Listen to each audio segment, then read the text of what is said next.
બોટાદ શહેરમાં વિશ્વ ઉમિયાધામની પરિભ્રમણ યાત્રાનું ભક્તિસભર માહોલમાં સ્વાગત કરવામાં આવ્યું હતું।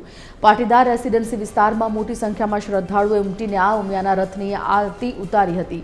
વિશ્વ ઉમિયા ફાઉન્ડેશનના પ્રમુખ અને અગ્રણીઓની ઉપસ્થિતિમાં શહેરના મુખ્ય માર્ગો પર વાજતે ગાજતે શોભાયાત્રા યોજાઈ હતી, જેમાં હજારોની સંખ્યામાં 4 વ્હીલર, બાઇક અને યુવતીઓ જોડાયા હતા। ઉલ્લેખનીય છે, અમદાવાદના જાસપુર ખાતે નિર્માણ પામી રહેલા વિશ્વના સૌથી ઊંચા ઉમિયા માતાજીના મંદિરના મહિમાને ઉજાગર કરવા રથ ગામે ગામ ભ્રમણ કરી રહ્યો છે। બોટાદમાં યોજાયેલી આ શોભાયાત્રાએ પાટીદાર સમાજમાં એકતા અને શ્રદ્ધાના દર્શન કરાવ્યા। સમગ્ર શહેર જય ઉમિયાના નાદ સાથે ભક્તિમય બની ગયું હતું।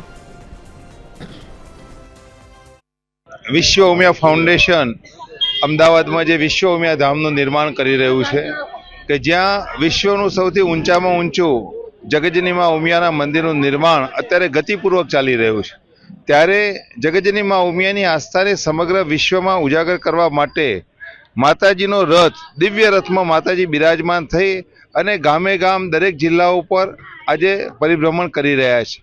અને એના ભાગરૂપે આજે બોટાદ જિલ્લાની અંદર છેલ્લા 10 દિવસથી દરેક ગામની અંદર આ રથનું પરિભ્રમણ થયું છે। ત્યારે આ યાત્રાની અંદર 1500 કરતા વધારે 4 વ્હીલ, 4000 કરતા વધારે બાઇક, યુવાનોમાં એટલો ઉત્સાહ, અનેરો ઉત્સાહ। અને આરપી સાહેબ, અમારા તમામ આગેવાનો, ભામાશાઓ, યુવાનો જ્યાં માં જગતજનની જ્યારે બોટાદની અંદર પધાર્યા છે, ત્યારે એક દિવસ માં કે નામ ના નારા સાથે આજે યુવાનો ઉમટી પડ્યા છે।